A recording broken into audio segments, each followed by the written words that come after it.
Hello friends, welcome to Star channel. Video को last तक देखें। इन देशों में कौन सा देश संयुक्त राष्ट्र संघ की सुरक्षा परिषद का अस्थायी सदस्य नहीं है? फ्रांस, जर्मनी, चीन, यूनाइटेड किंगडम। तो इसका सही आंसर बी होगा, जर्मनी। और सब फ्रांस, चीन, यूनाइटेड किंगडम संयुक्त राष्ट्र संघ का अस्थायी सदस्य है। वह कौन एकमात्र भारतीय है जिसको ग्रेट ब्रिटेन ने लॉर्ड का खिताब दिया? स्वर्ण सिंह, स्वराज लाल, स्वराज पाल, धनराज पाल। स्वर्ण सिंह एक भारतीय राजनेता थे जो अधिक समय तक भारत के केंद्रीय कैबिनेट मंत्री रहे। स्वराज लाल स्वराज पार्टी के नेता थे। स्वराज पाल, इसका सही आंसर स्वराज पाल होगा। और धनराज पाल वो गोल स्कॉटर थे। भारत में सिलिकॉन घाटी का नाम किसे दिया गया है? हैदराबाद, मुंबई, बंगलौर, चेन्नई। इसका सही आंसर बेंगलौर होगा। देश के प्रमुख सूचना प्रौद्योगिकी निर्यात के रूप में अपनी भूमिका के कारण बंगलौर को भारत की सिलिकॉन वैली कहा जाता है। रामेश्वरम किस राज्य का हिस्सा है? तो आंध्र प्रदेश, पश्चिम बंगाल, तमिलनाडु, केरल। रामेश्वरम तमिलनाडु का हिस्सा। इसका सही आंसर सी होगा। पोखरण 2 परीक्षण कब किया गया था? 11 जून 1998 को, 9 जून 1998, 11 मई 1998, 20 मई 1998। 9 जून 1998 रिचका मिश्रा चक्रवर्ती तूफान गुजरात के तट को छू करके गया था। 11 जून 1998 150 किलोमीटर की रफ्तार से हवा चली थी, जिसे गुजरात को 3000 करोड़ का नुकसान हुआ था। 11 मई 1998 इसका सही आंसर होगा। पोखरण 2 परीक्षण 11 मई 1998 को हुआ था। ग्रैंड कैनियन है। ग्रैंड कैनियन के बारे में समझिए। संयुक्त राज्य अमेरिका को एरिजोना राज्य से होकर बहने वाली कोलोराडो नदी की धारा से बनी तंग घाटी है। यह घाटी 446 किलोमीटर लंबी, 6000 फीट ऊंची है। यह क्या है? एक खड्ड, एक बड़ी तोप, एक नदी, एक पुरानी तोप है। तो यह एक खड्ड है। इसका सही आंसर ए होगा। किसी स्थान का मानक समय निर्धारित करने का आधार होता है? देशांतर रेखा, अक्षांश रेखा, अंतर्राष्ट्रीय तिथि रेखा, प्रधान मध्याह्न रेखा। इसका सही आंसर ए होगा, देशांतर रेखा। यह रेखा 360 डिग्री उत्तर से दक्षिण की ओर खींची जाने वाली काल्पनिक रेखा है और इसी से मानक समय निर्धारित होता है। बोडो निवासी गोरो पहाड़ी के, संथाल परगना के, अमेजन बेसिन के, मध्य प्रदेश के। इसका सही आंसर ए होगा, गोरो पहाड़ी के। बोडो निवासी के बारे में जानिए। पूर्वोत्तर भारत के असम राज्य के मूल निवासी है। भारत की एक महत्वपूर्ण जनजाति है। यह 2011 के जनगणना के अनुसार इसकी आबादी लगभग 20 लाख थी, जो कुल जनसंख्या की 5.5% थी। पनामा नहर जोड़ती है उत्तरी अमेरिका एवं दक्षिणी अमेरिका को, प्रशांत महासागर एवं आंध्र महासागर को, लाल सागर एवं भूमध्य सागर को, हिंद महासागर एवं प्रशांत महासागर को। इसका सही आंसर ए होगा, उत्तरी अमेरिका एवं दक्षिणी अमेरिका को। उत्तरी अमेरिका उत्तरी गोलार्ध में स्थित दक्षिणी अमेरिका से जोड़ती है। प्रशांत महासागर कैस्पियन सागर से होते हुए अटलांटिक महासागर में जाती है। भूमध्य सागर लाल सागर को स्वेज नहर से जोड़ती है, जिसका निर्माण 1869 में हुआ था। पंचायती राज को डैश के अंतर्गत स्वशासन की इकाई के रूप में संगठित किया गया। भारतीय संविधान के मूल अधिकारों, भारतीय संविधान की प्रस्तावना, राज्य के नीति निर्देशक तत्व, भारतीय संविधान के 74वां संशोधन। इसका सही आंसर सी होगा, भारत के नीति निर्देशक तत्वों को। भूमि सुधार के विषयों के अंतर्गत है संघ सूची, समवर्ती सूची, राज्य सूची, इनमें से कोई नहीं। इसका सही आंसर सी होगा, राज्य सूची, और राज्य सूची में ही सारी सूची समाहित होती है। भारतीय मुद्रा छपी जाती है रिजर्व बैंक ऑफ इंडिया में, वित्त मंत्रालय में, संसद में, नासिक प्रिंटिंग प्रेस में। इसका सही आंसर डी होगा, नासिक प्रिंटिंग प्रेस में। भारत में पहला पनबिजली शक्ति केंद्र प्रारंभ हुआ पाइकारा में, कोयना में, भाखड़ा नंगल में, सिम समुद्रम में। इसका सही आंसर डी होगा, सिम समुद्रम में। दुर्लभ मुद्रा का आशय उस मुद्रा से है। सबसे पहले दुर्लभ मुद्रा के बारे में समझिए। यह एक hard currency, safe haven currency या मजबूत करेंसी कहिए, या विश्व स्तर पर कारोबार की जाने वाली यह मुद्रा है। तो वहन करने में बहुत कठिन है, कमाने में बहुत कठिन है, विकसित देशों का है, विकासशील देशों का है। तो इससे आप समझ ही गए होंगे कि इसका सही आंसर सी है, यह विकसित देशों की मुद्रा है। भारतीय राष्ट्रीय कांग्रेस के संस्थापक थे एक असैनिक सेवक, विज्ञानी, सामाजिक कार्यकर्ता, मिलिट्री कंपाउंडर। इसका सही आंसर ए होगा, असैनिक सेवक। भगत सिंह, राजगुरु तथा सुखदेव को फांसी दी गई 1911 ईस्वी में, 1921 ईस्वी में, 1931 ईस्वी में, 1941 ईस्वी में। 1911 ईस्वी में, याद रखिएगा, हिस्ट्री का यह क्वेश्चन, 1911 में तैरान का युद्ध हुआ था। 23 मार्च 1931 ईस्वी को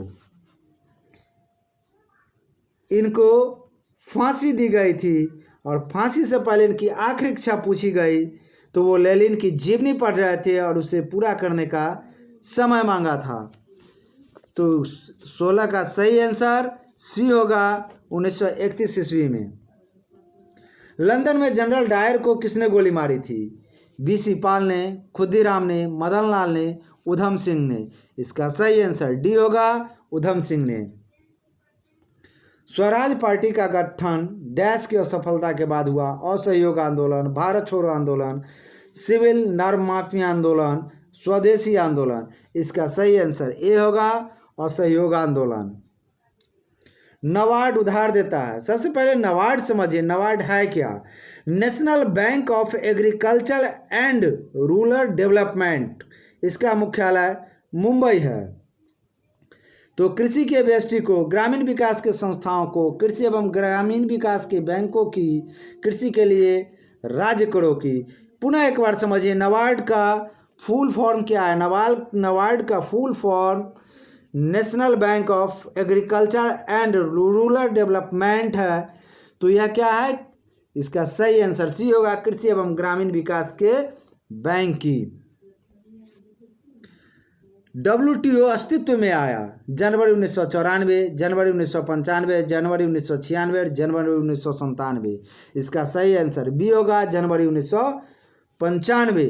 WTO क्या है? World Trade Organisation. यह विश्व व्यापार के लिए नियम बनाता है। व्यापारिक कॉर्क प्राप्त होती है फ्लोएम से, कॉर्क कैम्बियम से, जाइलम से, संवहन कैम्बियम से। इसका सही आंसर बी होगा, कॉर्क कैम्बियम से। वृक्ष की आयु ज्ञात करने की सबसे अच्छी विधि: शाखाओं की संख्या ज्ञात करना, वार्षिक वलयों की संख्या ज्ञात करना, वृक्ष पर उपस्थित पत्तियों की संख्या गिनना, वृक्ष की व्यास या ऊंचाई ज्ञात करना। इसका सही आंसर बी होगा, वार्षिक वलयों की संख्या। वृक्ष जितने वर्षों की होती है उसमें एक रिंग, एक छल्ला बढ़ते जाता है, और उसी से उसकी आयु की हम गणना करते हैं। पादपों में जल के परिवहन का कार्य कौन करता है? Cortex, cambium, phloem, xylem. इसका सही आंसर डी होगा, जाइलम। जाइलम के द्वारा ही पौधों में पानी का परिवहन होता है। कपास के रेशे पौधे के किस भाग में पाए जाते हैं? तने की छाल के तंतु, जड़ के फ्लोएम तंतु, बीजों पर अधिचर्मी रोम, जल की काष्ठीय तंतु से। 24 का सही आंसर सी होगा, बीजों पर अधिचर्मी रोम। निम्नलिखित में से अंकुरण के लिए सामान्यतः किसकी आवश्यकता नहीं होती है? प्रकाश की, पानी, हवा, ताप। इसका सही आंसर ए होगा, प्रकाश, क्योंकि बीज को अंकुरण के लिए पानी महत्वपूर्ण आवश्यक चीज़ है, हवा भी चाहिए, पृथ्वी में हम जितनी और मिट्टी में बीज को डालते हैं वहाँ उसको ऑक्सीजन प्राप्त होता है, उसका एक उचित टेम्परेचर होता है, लेकिन प्रकाश की उसकी कोई आवश्यकता नहीं होती है। श्वसन मूल पाई जाती है पान में, सिंघाड़े में, मक्का में, जूसिया में। इसका सही आंसर डी होगा। श्वसन मूल रूप से जूसिया में पाया जाता है। अदरक एक तना है, जड़ नहीं, क्योंकि यह भूमि के समांतर स्थित होता है। इसमें पर्व तथा पर्व संधियाँ होती है। यह भोजन संग्रह करता है। इसमें क्लोरोफिल का अभाव होता है। इसका सही आंसर बी होगा कि इसमें पर्व तथा पर्व संधियाँ होती है, इसलिए अदरक को तना है, जड़ नहीं। फूल गोभी में खाने योग्य भाग है फल, पुष्पक्रम, वृक्ष, कलिका। फूलगोभी के हम किस पार्ट को खाते हैं? सभी लोग खाते हैं, इसको समझिए। फूलगोभी का हम फूल गोभी नाम ही है, इसीलिए इसका हम पुष्पक्रम ही खाते हैं। जब पूरा तना पत्ती में रूपांतरित हो जाता है तो कहलाता है, जब पूरा तना पत्ती में रूपांतरित होता है तो उसे हम क्या कहते हैं?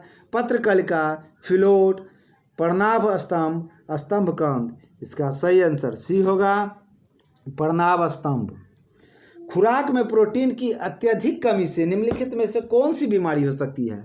मधुमेह, कैंसर, क्वाशरक्योर और अमीबाइसिस। अब हम मधुमेह के बारे में जानिए।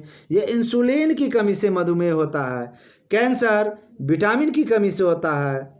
और अमीबियासिस बड़ी आंत में एक अमीबा एंट अमीबा हिस्टोलाइट का परजीवी के संक्रमण से होता है, इसलिए सही इसका सही आंसर सी क्वाशरक्योर होता है। किसी पेंडुलम की लंबाई दुगुनी कर देने पर उसका आवर्त काल होगा 4 गुना बढ़ जाएगा, 2 गुना बढ़ जाएगा, वही रहेगा या 2 गुना बढ़ जाएगा। बी और डी दोनों सेम एंट्री हो गया है, इसलिए 31 का आंसर बी और डी दोनों होगा, 2 गुना बढ़ जाएगा। भारतीय विज्ञान संस्थान स्थित है बेंगलुरु में, मुंबई में, दिल्ली में, लखनऊ में। भारतीय विज्ञान संस्थान जो है वह बेंगलुरु में है। सूची को सूची से सुमेलित कीजिए। अमीटर विभवांतर, एनेमोमीटर विद्युत धारा, पायरोमीटर वायु की चाल, वोल्टमीटर उच्च ताप। इसका सही आंसर डी होगा। 2, 3, 4, 1 यानी विद्युत धारा, वायु की चाल, उच्च ताप और अंत में विभवांतर। पराध्वनिक विमानों की चाल होती है, पराध्वनिक जो सुपरसोनिक प्लेन होते हैं उसकी जो चाल होती है ध्वनि की चाल के बराबर, ध्वनि की चाल से अधिक, ध्वनि की चाल से कम कुछ भी हो सकती है। पैरासोनिक प्लेन जो होती है वह ध्वनि की चाल से अधिक स्पीड में उड़ती है, इसलिए इसका सही आंसर बी होगा। चमगादड़ अंधेरे में उड़ते हैं क्योंकि चमगादड़ पराश्रव्य तरंगे उत्पन्न करते हैं। चमगादड़ को देखने में अधिक दिखाई देता है, अंधेरे में अधिक दिखाई देता है। उपयुक्त दोनों सत्य हैं, दोनों गलत हैं। 35 का ए होगा, चमगादड़ पराश्रव्य तरंगे उत्पन्न करते हैं। तो फ्रेंड्स वीडियो को लाइक, शेयर और सब्सक्राइब करना ना भूलें।